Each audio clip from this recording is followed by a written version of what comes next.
Hello, ladies and gentlemen of YouTube, whoever may be watching.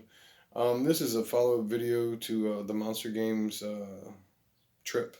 I guess this is the aftermath of actually getting to go to the store and experience it. Like I said, it's in Harrisonburg, Port Republic. Um, it's in a kind of a strange shopping center with weird parking, but has a nice sign, nice neat neon sign with its own uh, little graphic or whatever. It's a nice laid out store. I was actually really surprised at the quality of the store.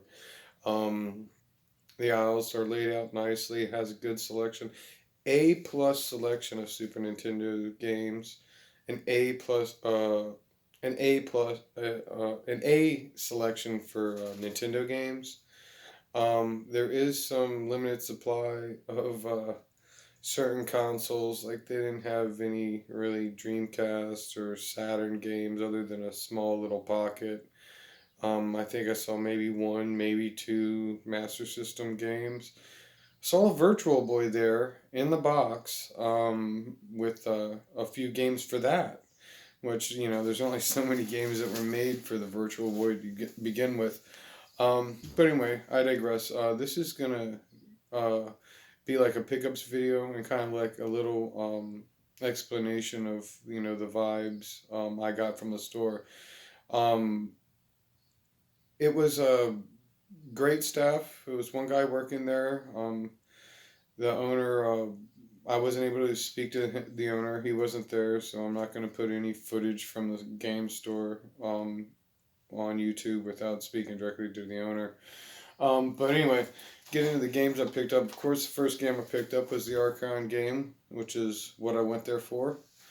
Um, as you can see, I picked it up for it was like $9.99. I started to remove the sticker already because it's been a little bit while since I didn't know if I was gonna make that actual follow up video for the pickups video. But as you can see, I got some work to do to clean up the cartridge. Thanks, Brian. Um, I now own Brian's video game from whenever. Unlike John Hancock, I do clean off the stickers. And I try to, make them as nice and presentable as possible. I clean them, with alcohol, do the whole shebang or whatever. Um, but so Brian, it's not gonna be your video game forever. I'm gonna take that Sharpie off, and thanks for the extra work. Um, the next game I picked up, and I was surprised to see there. I don't really know that much about it. It didn't know that much about it. Since researched it, and I know much more about it, and it was cool. I actually learned a lot of things researching it for the first time. But anyway, I recognized the name, and I was like, man, Brawl Brothers. I've seen. I know. I want that game. I know I want that game. I'm a fan of beat 'em ups, and I think that's a really great beat 'em up. I'm pretty sure. Couldn't remember for sure, so I took the chance. It was like I think I paid like $37.99. I've already removed the sticker on this one too. But this is Brawl Brothers for the Super Nintendo. Um, Great game. It's a sequel to Rival Turf for the Super Nintendo, which is another great game. Think Streets of Rage for the Super Nintendo. And it's part of the. I have it written down over here. Rushing Chaos series in Japan. Over here, the third sequel in the series, it was a trilogy, was Peacekeepers. The first two games I have. Now and I recommend both those games if you're a fan of beat 'em ups. I mean, they're high quality, great sound, great gameplay. Little different, you can tell it's definitely more Japanese influenced beat 'em up style gameplay just by the design of the characters and the movement. Um, the next game I picked up, this is actually just because I'm gonna do a series where like movie stars in video games like Arnold Schwarzenegger's. I think the Angry Video Game Nerd did like thing about all the Arnold Schwarzenegger games for the Nintendo, and like Last Action Hero and stuff like that. But I picked up Judge Dredd. I I love the movie. Of course, it broke all the tropes of the comic book series, by having him remove his helmet or whatever. But I figured I'd give this game a chance. I didn't own it, and I plan on making a Sylvester Stallone video because in the same purchase, I'll just skip ahead to that. Um, I bought a game for the Sega Genesis, complete. It was rather affordable. I think it was like $4.99, maybe $5.99. I already took the sticker off of it, but it's Cliffhanger.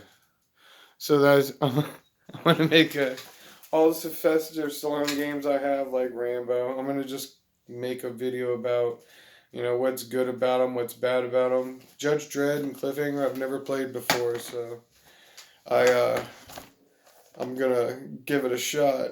But of course I've heard things about them and seen videos, but I've never played them before, and I like to play it for myself to judge if I like it or not.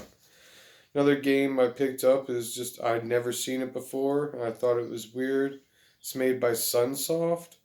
It's Bugs Bunny Rabbit Rampage for the Super Nintendo.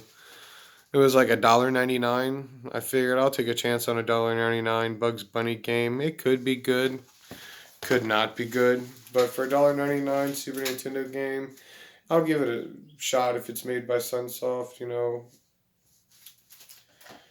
Um, the last game I'm going to show here is actually one of the games I went there to pick up. It's Zombies Ate My Neighbors for the Super Nintendo. Great classic game. I've always wanted it. Um, I think I picked it up for a little under $40. Maybe right around $40. Maybe it was a little over $40. I'm not exactly sure. Took the stickers off of it. Don't even know why I'm mentioning prices in this video since I don't remember them, but that's an approximate evaluation of all the prices. I'm pretty sure I paid around $40 for it, maybe a little over $40. But for Zombie Ate My Neighbors, I've been looking for it for a long time. I wanted the game. I was willing to pay the $40. It's only, the value is only what somebody's willing to pay for it. So I wanted to play the game for a long time, and I'll finally get to experience it for myself. And I'll make a video on that one probably too because I love zombie games. In fact, you know, I'll probably make a collection of zombie games. But this is just to start off. Welcome to my channel, Dante's Game Room. Have a nice day.